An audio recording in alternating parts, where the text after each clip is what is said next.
ஓம் நமச்சிவாய. நாம் சென்னை மாவட்டத்தில் அமைந்திருக்கும் பாடல் பெறாத சிவஸ்தலங்களை எல்லாம் பார்த்து கொண்டிருக்கின்றோம். அந்த வகையில் இன்று நாம் பார்க்க இருக்கும் சிவன் ஆலயம், பாடல் பெறாத சிவன் ஆலயம்,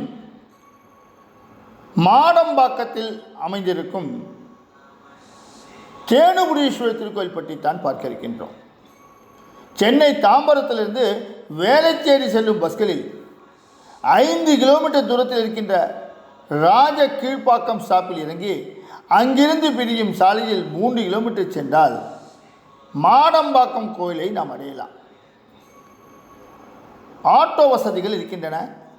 தாம்பரத்திலிருந்து குறித்த நேரத்தில் கோவிலுக்கு நேரடி பஸ்களும் இருக்கின்றன. இந்த ஆலயத்தின் மூலவர் தேனுபுரீஸ்வரர், உற்சவர் சோமஸ்கந்தர், தாயார் தேனுகாம்பாள், தலவிருட்சம் வில்வம், தீர்த்தம் கபில தீர்த்தம். இந்த தலத்தின் சிறப்பு என்ன? மூலத்தானத்தில் சுவாமி சதுர பீடத்தில் சுமார் 1 ஜான் உயரத்தில் சிறிய மூர்த்தியாக காட்சி தருகின்றார். லிங்க அகலம் 3 விரற்கடை, அதாவது 3 விரல்களை சேர்த்து வைத்தால் இருக்கும் அளவு மட்டுமே இருக்கின்றது. பசு மிதித்த தழும்பும் கல்லடிபட்ட பள்ளமும் இருக்கின்றது. லிங்கத்தில் சிறிய மண்டபம் போன்ற அமைப்பும் நாகாபரணமும் அணிவிக்கப்பட்டுள்ளது. மூர்த்தி சிறியது, ஆனால் கீர்த்தி பெரியது. இந்த கோவிலில் உள்ள தூண்களில் பல சிற்பங்கள் வடிவமைக்கப்பட்டிருக்கின்றன. தூணில் சிற்பமாக சரபேஸ்வரர் காட்சியளிக்கின்றார். இவருக்கு ஞாயிற்றுக்கிழமை மாலை வேளையில் விசேஷ பூஜை நடைபெறுகின்றது. அப்போது உற்சவரும் புறப்பாடாகின்றார். ஒரு தூணில் விநாயகர் கையில் வீணையுடன் காட்சியளிக்கின்றார். மற்றொரு தூணில் முருகன் யானை மீது அமர்ந்த கோலத்தில் இருக்கின்றார். இடது கையில் சேவல் இருக்கின்றது. சிவனை வணங்கியபடி திருமால் மற்றும் பிரம்மா, கங்கா, பார்வதியுடன் சிவன், வாசுகி நாகத்தின் மீது இருக்கின்ற தாமரையில் அமர்ந்த சிவன், மனைவியுடன் தட்சிணாமூர்த்தி மற்றும் பைரவர், மடியில் சீதையை அமர்த்தியிருக்கும் ராமனின் பாதம் தொட்டு வணங்கும் ஆஞ்சநேயர், 5 முகங்களுடன் பிரம்மா ஆகிய சிற்பங்கள் அவசியம் பார்க்கப்பட வேண்டியவை. சரி, இந்த ஆலயத்தின் விசேஷ பிரார்த்தனை தான் என்ன? இங்கே வேண்டிக் கொள்ளும் அனைத்து நியாயமான கோரிக்கைகளும் நிறைவேறுகின்றது என்பது நம்பிக்கை. முருகன், வடுக பைரவர், சரபேஸ்வரர் ஆகியோர் பிரார்த்தனை மூர்த்திகளாக இருக்கின்றார்கள். கிரக தோஷம் இருப்பவர்கள் இங்கு இருக்கின்ற, அதாவது கிரக நாகதோஷம் இருப்பவர்கள் இங்கு இருக்கின்ற சரபேஸ்வரரிடம் வேண்டிக் கொள்கின்றார்கள்.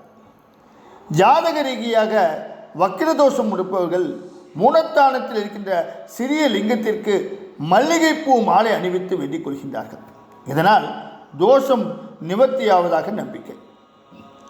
நேர்த்திக்கடனாக இங்குள்ள வடுக பைரவருக்கு திராட்சை மாலை அணிவித்தும் வெள்ளை பூசணியில் நெய் விளக்கேற்றியும் நேர்த்திக்கடனை நிறைவேற்றிக் கொள்கின்றார்கள் பக்தர்கள். சுவாமிக்கு வஸ்திரம் அணிவித்து விசேஷ திருமஞ்சனம் செய்தும் நேர்த்திக்கடனை நிறைவேற்றிக் கொள்கின்றார்கள். இந்த தலத்தின் பெருமைதான் என்ன? சிவலிங்கத்தின் சிறப்பு.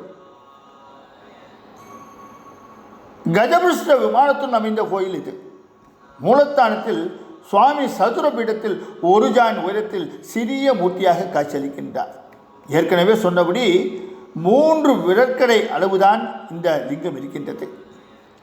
லிங்கத்தை சுற்றி மண்டபம் போன்ற அமைப்பில் காப்பும் நாகாபரணமும் அணிவித்து இருக்கின்றார்கள்.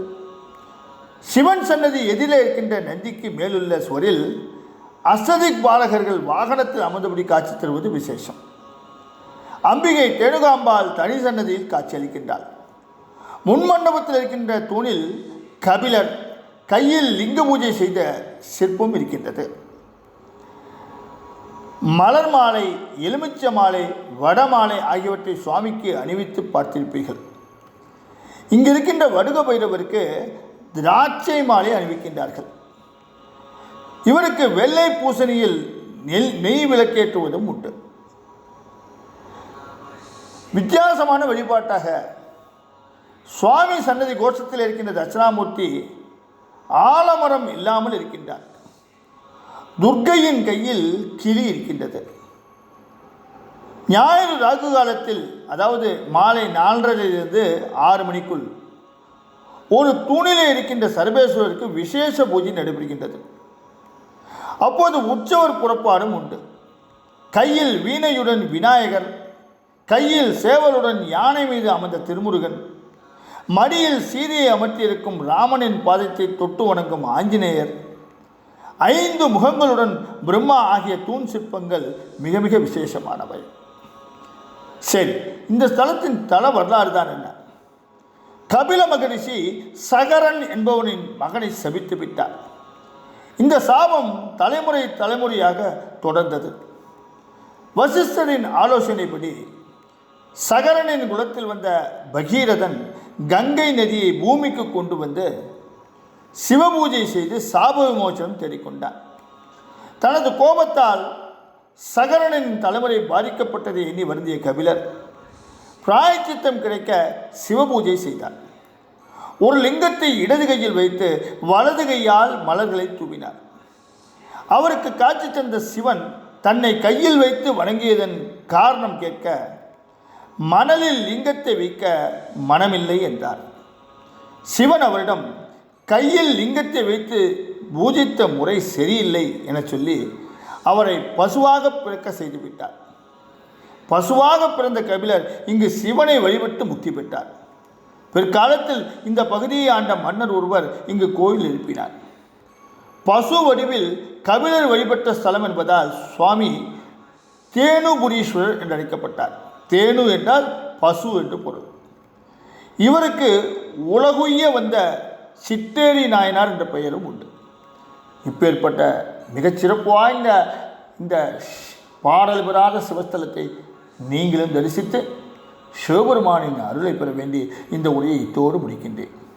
நாளை சென்னை மாவட்டத்தில் அமைந்திருக்கும் வேறொரு பாடல் பெறாத சிவஸ்தலத்தில் உங்களை சந்திக்கின்றேன். ஓம் நமச்சிவாய.